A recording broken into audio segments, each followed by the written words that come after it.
ಮಾಡಬೇಕಾದ್ರೆ ಪರ್ಮಿಷನ್ ತಗೋಬೇಕು ಅಂತೇಳಿ. ಆದರೆ RSSನ ಸಂತೋಷ್ ಜಿ ಅವರು ನಾವು ಹಿಂದೆನೂ ಕೂಡ ನೋಂದಣಿ ಆಗಿರಲಿಲ್ಲ, ಮುಂದೆನೂ ಕೂಡ ನೋಂದಣಿ ಆಗೋದಿಲ್ಲ ಅನ್ನೋಂತಹ ಮಾತು. ನೋಡಿ, RSS ಇದು ಸಂತೋಷ್ ಜಿ ಅವರು ಗಾಬರಿ ಯಾರು ಪಡ್ಕೊಳ್ಬೇಕಾದೇನು ಅವಶ್ಯಕತೆ ಇಲ್ಲ. ನಾವು ಯಾರ ಮೇಲೂ ಯಾರಿಗೋಸ್ಕರನೂ ಯಾರನ್ನ ಇಟ್ಕೊಂಡು ನಾವು ಅದನ್ನು ಮೊದಲಿಂದನೂ ಅದು ಬಂದಿತ್ತು. ನಾವು ಯಾರಿಗೂ ಮನಸ್ಸು ನೋಯಿಸೋಕ್ಕೆ ನಮ್ಗೆ ಇಷ್ಟ ಇಲ್ಲ. ನಾವು ಯಾರೇ ಆಗಲಿ, ಯಾವುದೇ ಧರ್ಮ ಆಗಲಿ, ಯಾವುದೇ ಸಂಘಟನೆ ಆಗಲಿ, ನಿನ್ನೆ ವಿಧಾನಸೌಧದಲ್ಲಿ ಮಾಡಬೇಕಾಯ್ತು. ನಮ್ಮ ಕೃಷ್ಣ ಬೈರೇಗೌಡರು ಕೂಡ ಬೆಂಗಳೂರು ಸಿಟಿ ನನ್ನ ಪರ್ಮಿಷನ್ ತೆಗೆದುಕೊಂಡ್ರು, ಅವರು ಸರ್ಕಾರ ಪರ್ಮಿಷನ್ ತೆಗೆದುಕೊಂಡ್ರು. ಹಬ್ಬ ಫ್ರೀಡಮ್ ಹಬ್ಬ ಮಾಡ್ದೋ, ಇನ್ನೇನೇನೋ ಹಬ್ಬಗಳು ಮಾಡ್ತಾರೆ. ನಮ್ಮ ಸರ್ಕಾರದಕ್ಕೆ ಮಾಹಿತಿಗೆ ಬಂದರೆ, ಪರ್ಮಿಷನ್ಗೆ ಬಂದರೆ ಖಂಡಿತ ಅದಕ್ಕೆಲ್ಲ ಏನೇನು ಪರ್ಮಿಷನ್ ಕೊಡಬೇಕೋ ಖಂಡಿತ ನಾವು ಕೊಡ್ತೇವೆ. ಸಿಬ್ಬಂದಿಗಳನ್ನು ಏರ್ಪಾಟ್ ಮಾಡ್ತೇವೆ. ಸೊ ಯಾರು ಗಾಬರಿ ಪಾಡ್ಕೊಳ್ಬೇಕು. ಈ ರಾಜ್ಯದ ಎಲ್ಲರೂ ಕೂಡ ಅವ್ರವ್ರ ಇಚ್ಛೆಯಂತೆ ಕಾನೂನು ಚೌಕಟ್ಟಿನಲ್ಲೇ ನಾವೆಲ್ಲ ಸೇರಿ ಕೆಲಸ ಮಾಡಬೇಕಾಗ್ತದೆ. ಅದರಿಂದ ಯಾರು BJPಯವರು ತೊಂದರೆ ಮಾಡ್ಕೊಳ್ಳೋದು ಬೇಡ, ಕಾಂಗ್ರೆಸ್ ಅವರು ಮಾಡ್ಕೊಳ್ಳೋದು ಬೇಡ, ದಳದವರು ಮಾಡ್ಕೊಳ್ಳೋದು ಬೇಡ, ಯಾವ ಸಂಘಟನೆಯವರು ಮಾಡ್ಕೊಳ್ಳೋದು ಬೇಡ. ಈಗ ಅಲ್ಲಿ ನಾವು ವೋಟ್ ಚೋರಿದು ಬಂದಿತ್ತು. ವೋಟ್ ಚೋರಿಗೆ ರಾಹುಲ್ ಗಾಂಧಿಯವರು ಇಲ್ಲಿ ಬಂದಿದ್ದರು, ಮಲ್ಲಿಕಾರ್ಜುನ್ ಖರ್ಗೆ ಅವರು ಬಂದಿದ್ದರು.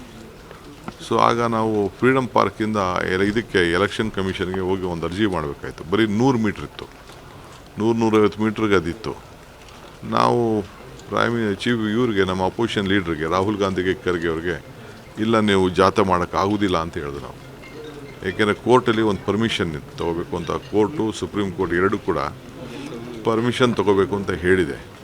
ಸೊ ನಾವು ಅಧಿಕಾರದಲ್ಲಿದ್ದೀವಿ ಅಂಥೇಳಿ ನಾವು ಅಧಿಕಾರನ ದುರುಪಯೋಗ ಮಾಡಬಾರ್ದು ಅಂಥೇಳಿ ರಾಹುಲ್ ಗಾಂಧಿಯವ್ರಿಗೆ ನಾವೇ ಕನ್ವಿನ್ಸ್ ಮಾಡಿದ್ವು.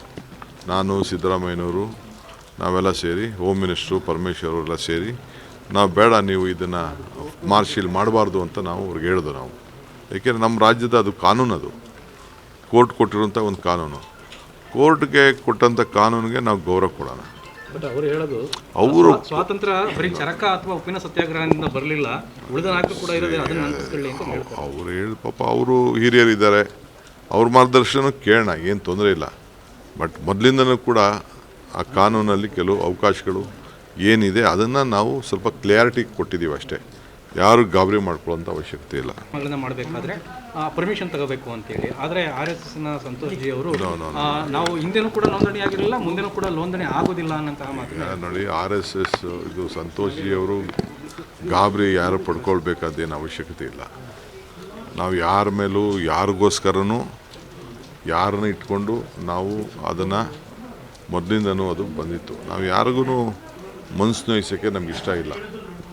ನಾವು ಯಾರೇ ಆಗಲಿ, ಯಾವುದೇ ಧರ್ಮ ಆಗಲಿ, ಯಾವುದೇ ಸಂಘಟನೆ ಆಗಲಿ, ನಿನ್ನೆ ವಿಧಾನಸೌಧದಲ್ಲಿ ಮಾಡಬೇಕಾಯ್ತು. ನಮ್ಮ ಕೃಷ್ಣ ಬೈರೇಗೌಡರು ಕೂಡ ಬೆಂಗಳೂರು ಸಿಟಿ ನನ್ನ ಪರ್ಮಿಷನ್ ತೆಗೆದುಕೊಂಡ್ರು, ಅವರು ಸರ್ಕಾರ ಪರ್ಮಿಷನ್ ತೆಗೆದುಕೊಂಡ್ರು.